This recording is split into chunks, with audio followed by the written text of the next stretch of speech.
Bienvenidos a nuestro podcast La Biblia en un año, episodio 292. Palabra, la palabra de Dios y las palabras. El actor David Schwimmer, conocido por su papel protagonista en la saga policial británica Poirot, cuenta cómo hace unos años estaba dándose un baño en un hotel en Estados Unidos, cuando de pronto sintió un deseo repentino e impulsivo de leer la Biblia.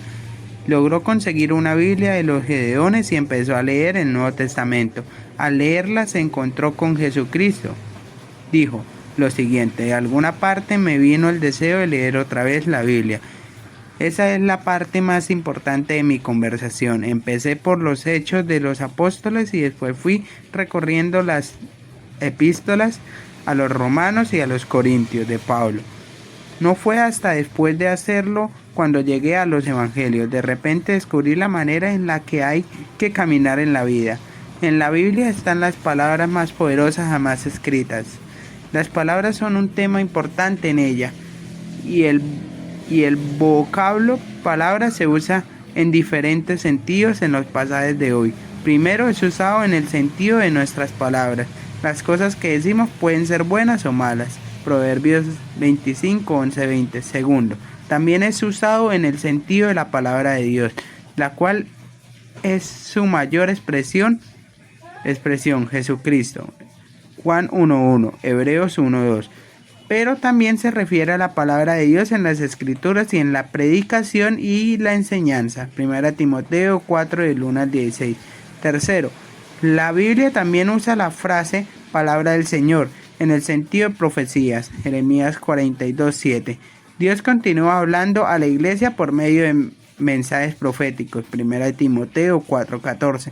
Por supuesto, debemos distinguir los profetas del Antiguo Testamento, cuyas palabras eran desde luego la palabra del Señor, y ahora son parte de las escrituras de las palabras proféticas hoy, que han de ser contrastadas con las escrituras. Ahora vamos a leer Proverbios 25, del 11 al 20. Y dice así: decir la palabra adecuada en el momento precioso es como manzanas de oro, servida en bandejas de plata. La corrección del sabio tiene más valor que un anillo de oro u otro adorno de oro fino. Un mensajero digno de confianza es de mucho valor para el que lo envía, como agua fresca en calurosos días de cosecha. Los que prometen dar y nunca lo hacen son como nubes y vientos que no traen lluvia. Dialogar pacientemente con los gobernantes los hace cambiar su manera de pensar. Un diálogo amistoso tiene mucho poder. Si encuentras miel, come lo necesario. Si comes demasiado, la vomitarás. De la misma forma, no vayas con mucha frecuencia a casa de tu vecino, porque se cansará de ti. El que miente en un juicio es tan peligroso como una espada o flecha aguda. Confiar en un mentiroso en tiempos de dificultad es como tener un diente quebrado o una pierna rota. Cantarle canciones alegres al que está triste es como quitarle la ropa cuando siente frío, o como mezclar lejía con vinagre. Primer punto: usa tus palabras para un buen efecto. Las buenas palabras, las palabras que hablamos importan de verdad. A veces tienen un muy buen efecto. Cuando alguien encuentra las palabras justas en la ocasión adecuada, tiene algo hermoso. Como naranjas de oro con incrustaciones de plata son las palabras dichas a tiempo. Algo un poco menos fácil de escuchar, pero igualmente valioso, es la sabia reprensión en quien sabe recibirla. Recibir críticas siempre es duro, pero como dice el autor de Proverbios, son como anillos o collar de oro fino. Los amigos que nos aman tanto que están dispuestos a confrontarnos son de altísimo valor. De la misma manera, los amigos dignos de confianza o los mensajeros que mantienen su palabra son como frescura de nieve en un día de verano.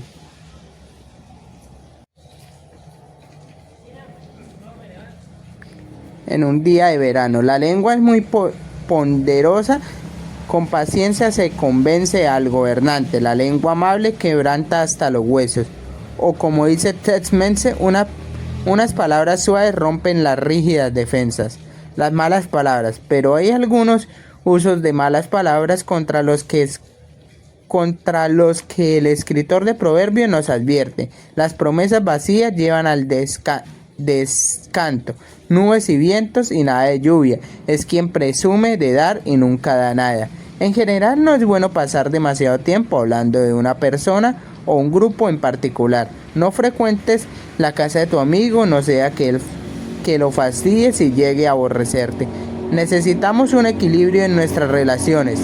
Las palabras tienen que repartirse ampliamente. Otro mal uso de las palabras es el falso testimonio.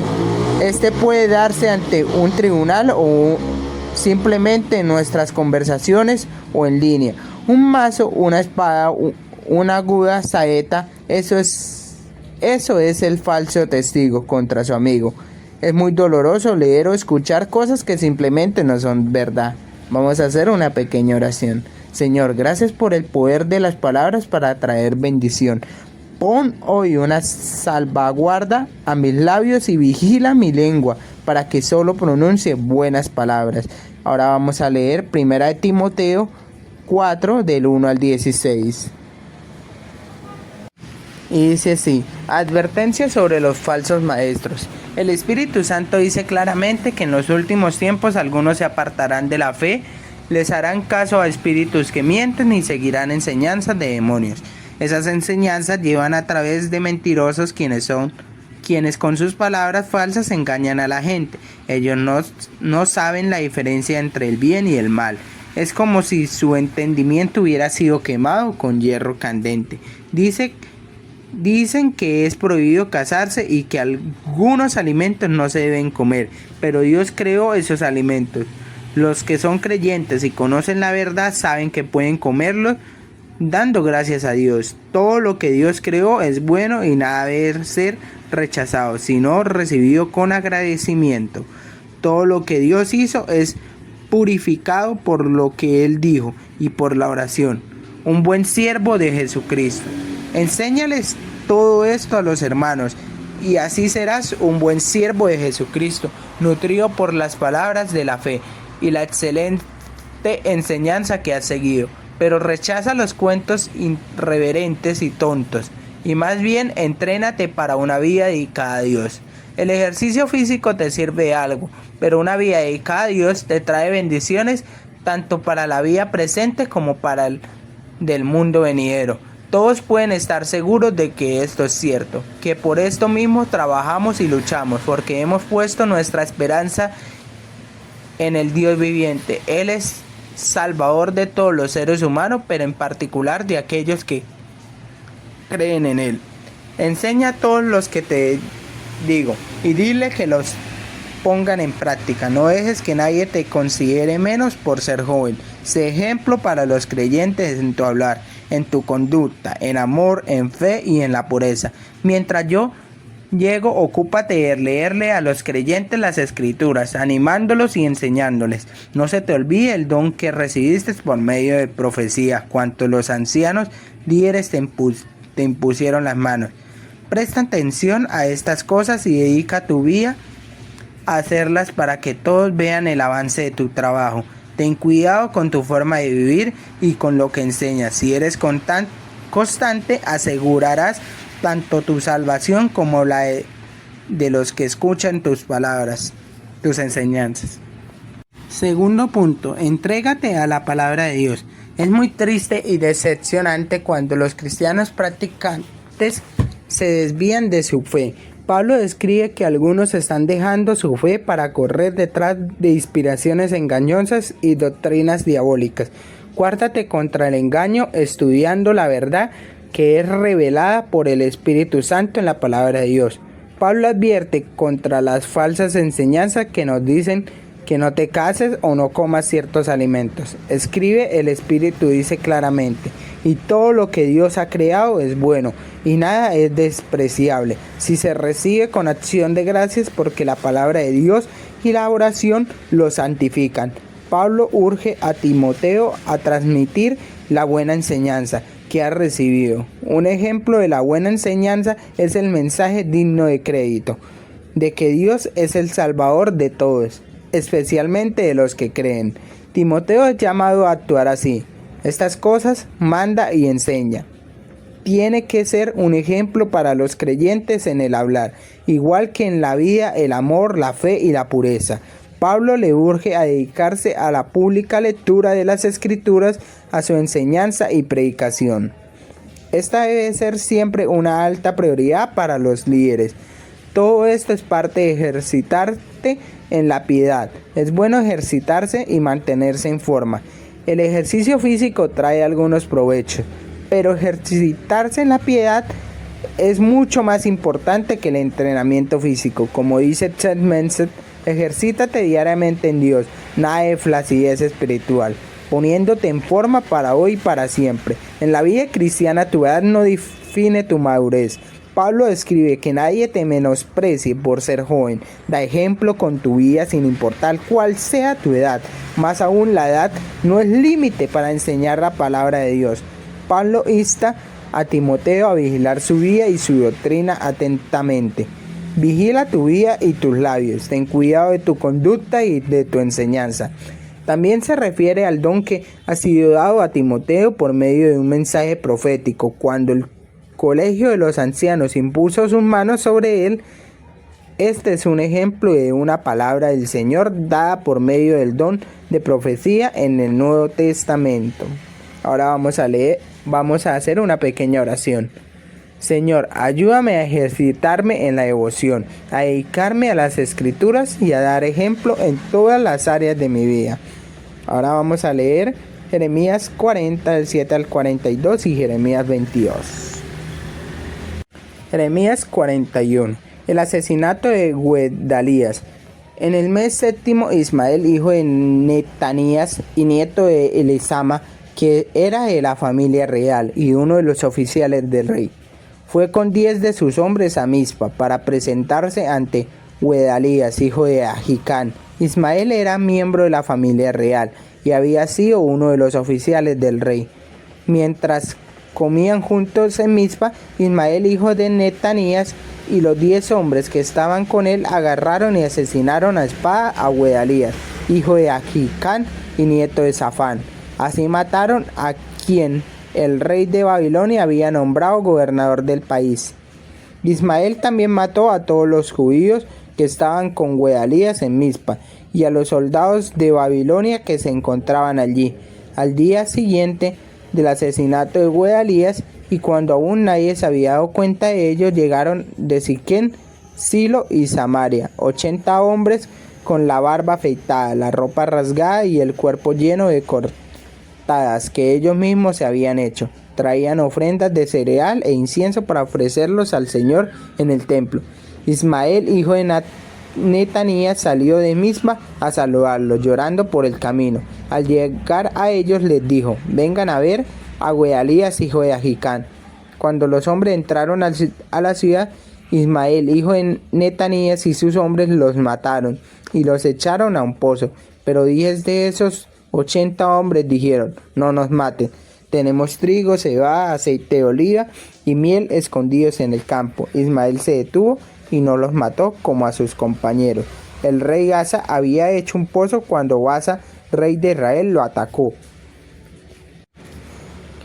En ese pozo fue donde Ismael echó los cuerpos de los hombres que habían matado cuando se hizo pasar por amigo de Gedalías. Ismael, hijo de Netanías, lo llenó con los cadáveres. Luego capturó a las hijas del rey y al resto del pueblo que está en Mizpa, sobre quienes Nabuzarán, comandante de la guardia, había nombrado a Gedalías, hijo de Ahicam, como gobernador. Ismael, hijo de Netanías, los capturó y huyó hacia donde estaban los amonitas. Johanán, hijo de Carea, y todos los jefes militares que estaban con él se enteraron del crimen que había cometido Ismael, hijo de Netanías. Reunieron a sus hombres y fueron a pelear contra él. Lo encontraron cerca del gran estanque que estaba en Gabón. Cuando el pueblo que Ismael tenía prisionero vio a Johanán, hijo de Carea, y a los oficiales de su ejército que estaban con él, se alegraron mucho. Así que todo el pueblo que Ismael había capturado en Mizpa se dio vuelta y se fue con Johanán, hijo de Carea. Pero Ismael, hijo de Netanías, y 8 de sus hombres escaparon de Johanán y se fueron con los amonitas. Entonces Johanán, hijo de Carea, y los oficiales de su ejército que estaban con él, rescataron al pueblo que Ismael, hijo de Netanías, había capturado en Mizpa, después de haber matado a Gedalías, hijo de Ahicam. Entre los rescatados de Gabón había hombres, soldados, mujeres, niños y altos funcionarios. El escape a Egipto. Salieron y llegaron a Huerac Quimán, que está junto a Belén. Querían llegar hasta Egipto, por temor a los babilonios. Les tenían temor porque Ismael, hijo de Netanías, había matado a Gedalías, hijo de Ahicam, a quienes el rey de Babilonia había nombrado gobernador del país. Jeremías 42. Los oficiales del ejército, Johanán, hijo de Carea, y Azarías, hijo de Osías, se acercaron junto con todo el pueblo, grandes y chicos, al profeta Jeremías y le dijeron: escucha nuestra petición y ruega al Señor tu Dios por los que sobrevivimos. Como puedes ver, solo quedamos unos cuantos en comparación de los muchos que éramos antes. Ruega al Señor tu Dios que nos diga qué camino debemos seguir y lo que debemos hacer. El profeta Jeremías les dijo: los he oído. Voy a orar al Señor su Dios como me lo han pedido. Les diré todo lo que el Señor me conteste sin ocultarles nada. Ellos le dijeron a Jeremías: que el Señor tu Dios sea un testigo fiel y un verdadero contra nosotros, si no hacemos todo lo que el Señor nos diga por medio de ti. Gústenos o no, a nosotros obedeceremos al Señor, a quien ahora te enviamos a consultar. Así lo haremos para que nos vaya bien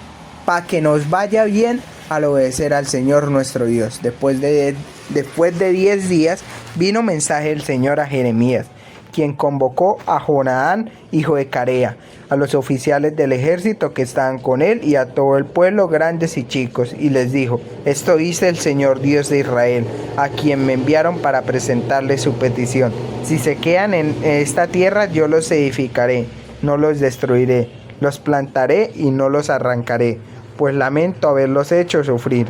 No teman al rey de Babilonia, al que ahora le tienen tanto miedo. No le teman porque yo estoy con ustedes.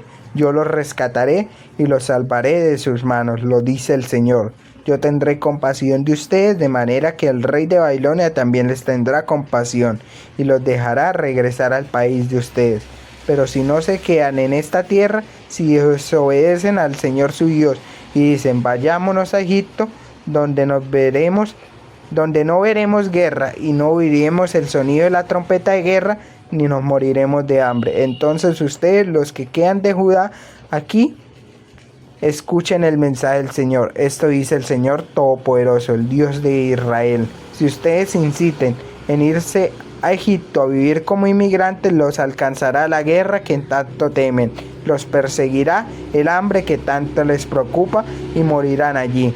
Todos los que insisten a irse a vivir a Egipto morirán por la guerra, el hambre o las enfermedades. No habrá sobreviviente ninguno que se libre del sufrimiento que les enviaré. Pueden estar seguros de esto, porque el Señor Todopoderoso, el Dios de Israel, afirma: así como descargué mi ira y enojo sobre los habitantes de Jerusalén, asimismo descargaré mi furor sobre ustedes si se van a Egipto. Serán un ejemplo de lo que es ser malditos, desolados y objeto de burla. Nunca más volverán a ver este lugar. El Señor les dio instrucciones de no ir a Egipto. Resto de Judá, sepan bien que yo se los advertí. Ustedes mismos cometieron un error fatal cuando me enviaron al Señor, Dios de ustedes, diciendo: ruega por nosotros al Señor nuestro Dios, y dinos exactamente lo que diga el Señor nuestro Dios, y nosotros los haremos. Pero aunque hoy les he dicho lo que Él me dijo, ustedes no quieren obedecer al Señor su Dios en nada de lo que yo les he comunicado. Por tanto, sepan bien que ustedes morirán, ya sea por la guerra, el hambre o las enfermedades en el país al que se quieran ir a vivir. Jeremías 43. Cuando Jeremías terminó de decirles al pueblo el mensaje del Señor Dios de ellos, que el mismo Señor Dios de ellos les había enviado para decirles, Azarías, hijo de Josaías, Johanán, hijo de Carea, y otros individuos arrogantes le dijeron a Jeremías: mientes. el Señor nuestro Dios no te envió a decirnos, no se vayan a vivir a Egipto. Es ese Barut, hijo de Nerías, el que te incita contra nosotros para entregarnos en mano de los babilonios. Él quiere que ellos nos maten y nos deporten a Babilonia. Entonces ni Jonaán, hijo de Carea, ni los oficiales del ejército, ni la gente del pueblo obedecieron al Señor, que les dijo que permanecieran en la tierra de Judá. Por el contrario, Jonaán, hijo de Carea, y los oficiales del ejército se llevaron a los que quedaban del pueblo, los que habían regresado de todas las naciones para establecerse en Judá. Se los llevaron a vivir a Egipto. Se llevaron a los hombres, las mujeres y los niños, los hijos del rey, y todos a quienes Nabuzaradán, el comandante de la guardia, había puesto bajo el cuidado de Gedarías, hijo de Ahicam, nieto de Safán, e incluso al profeta Jeremías y a Barut, hijo de Nearías.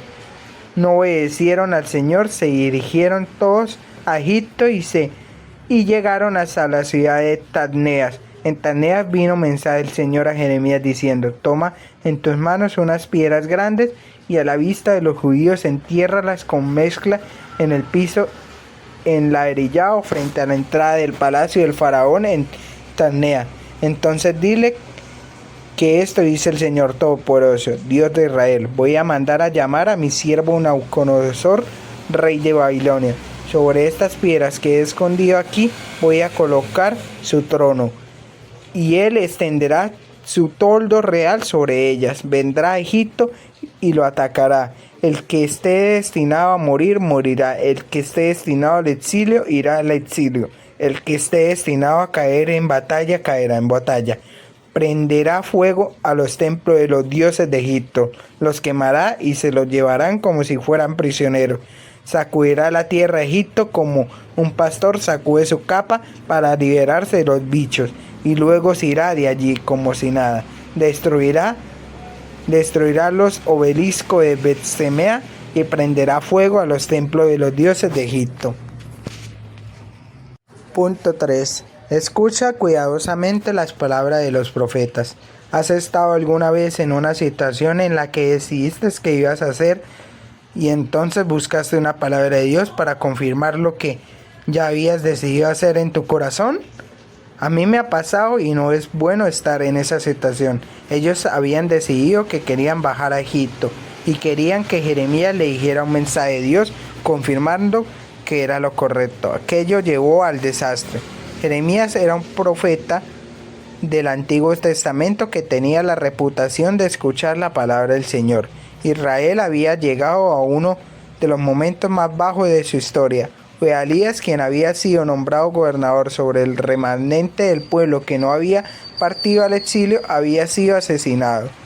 Puesto que las reservas de aguas eran tan valiosas en Palestina, el daño provocado al sistema fue un acto de vandalismo particularmente irresponsable. Jonaán fue meticulosamente competente a la hora de lidiar con la situación, la cual requiere de capacidades militares, pero su único pensamiento era escapar a Egipto huyendo de lo que imaginaba que eran las inevitables represalias de Babilonia, que esta política iba a enfrentarlo con Jeremías. Jonaán y todos los oficiales del ejército acudieron a Jeremías para pedirle que el Señor tu Dios nos indique el camino que debemos seguir, lo que debemos hacer. La respuesta de Jeremías fue: voy a rogar al Señor, el Dios de ustedes, tal como me lo han pedido. Les comunicaré todo lo que el Señor me diga y no les ocultaré absolutamente nada. La promesa de ellos fue: sea o no de nuestro agrado, obedeceremos la voz del Señor nuestro Dios. Es interesante subrayar que incluso para Jeremías la guía no vino instantáneamente en el fragor del momento, sino que 10 días después la palabra del Señor vino a Jeremías. La transmitió fielmente. Así dice el Señor: les promete bendiciones si se quedan en aquella tierra y juicios si se van a Egipto. Resultó que ya habían decidido lo que harían y simplemente querían que el Señor lo confirmara. Cometieron el error de no obedecer la palabra del Señor. Qué vital es consultar al Señor antes de tomar decisiones y no después de tomarlas. Vamos a hacer una pequeña oración. Señor, gracias porque nos hablas por medio de las Escrituras y los profetas. Ayúdame a escuchar cuidadosamente tus palabras y obedecerlas. Pipa añade, Proverbios 25:17. No frecuentes la casa de tu amigo, no sea que lo fastidies y llegue a aborrecerte. La mayoría de los días, muchas personas vienen a nuestra casa a reuniones o comidas. De momento aún los disfruto. Y recuerda que este podcast está hecho por el pastor Nicky Gumbel de la iglesia HB en Londres. Y el que le dio vida a este podcast fue Jesús David Rodríguez Rojas.